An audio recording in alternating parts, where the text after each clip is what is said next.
Hello, I'm Nitin Karve, partner with PwC India, and I'm here today to talk about the report on Action Plan 5 of the Base Erosion and Profit Shifting Project, dealing with countering harmful tax practices. This action plan takes forward the work done earlier in the field of harmful tax competition covered by an OECD report published in 1998. It deals with two areas relating to preferential regimes. Firstly, the risk of preferential regimes being used for artificial profit shifting, and secondly, the lack of transparency in the tax rulings related to preferential regimes. A preferential regime typically offers some form of tax preference vis-a-vis the general tax law in the relevant jurisdiction.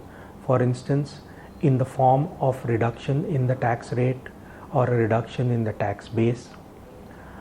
Such a jurisdiction need not necessarily be a low tax jurisdiction, since a preferential regime can effectively replicate the benefits of a low tax jurisdiction. On the first issue of artificial profit shifting, the report proposes that preferential regimes should be allowed only if there is substantial activity in the relevant jurisdiction. The aim is to realign taxation of profits with the substantial activities that generate them. For this purpose, the report divides preferential regimes into IP regimes and various other kinds of regimes. After considering several approaches to evaluating substantial activities, the report settles on the use of the nexus approach. For IP regimes, specifically regimes relating to patents or equivalents, the report proposes that the benefits should only be granted in respect of income arising from IP where the actual R&D activity is undertaken by the taxpayer itself. The income should be eligible for tax benefit in proportion to the ratio between the qualifying expenditure and the overall expenditure.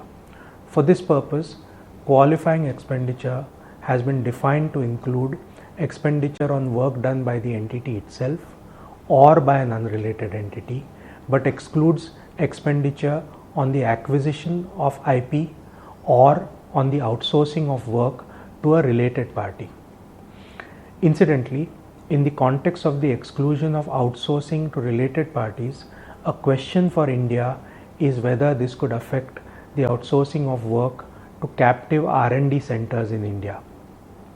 For non-IP regimes, different tests have been applied for different industries to assess the link between the income qualifying for benefits and the core activities necessary to earn the income. Some of the industries dealt with by the report are shipping regimes, fund management regimes, etc. Taking the case of fund management regimes, the core income generating activities for a fund manager have been identified as including, amongst others, taking decisions on the holding and selling of investments or calculating risks and reserves, etc. The report also sets out comments based on a review of some of the existing preferential regimes and has approved some of them and disapproved some of them. Coming to the second issue of the lack of transparency in rulings, the report suggests compulsory spontaneous exchange of information and specifically identifies a few categories of rulings for this purpose. For instance, preferential regime, certain transfer pricing rulings, permanent establishment related rulings, etc. Depending on the type of ruling, the persons with whom or the jurisdictions with whom it is required to be shared differ. Some examples are that it should be shared with the jurisdiction of the ultimate parent of the entity, of the immediate parent of the entity, and or of the jurisdiction of the related party or parties with whom the transaction is carried out. The idea is that all affected jurisdictions should have a sense of the nature of the ruling and should be able to see whether any profit shifting is taking place harmfully. It may be noted that the report action points do not automatically bind anyone until legislation has been enacted for this purpose. We therefore need to wait and see the precise laws which India and other countries bring in this regard. Thank you.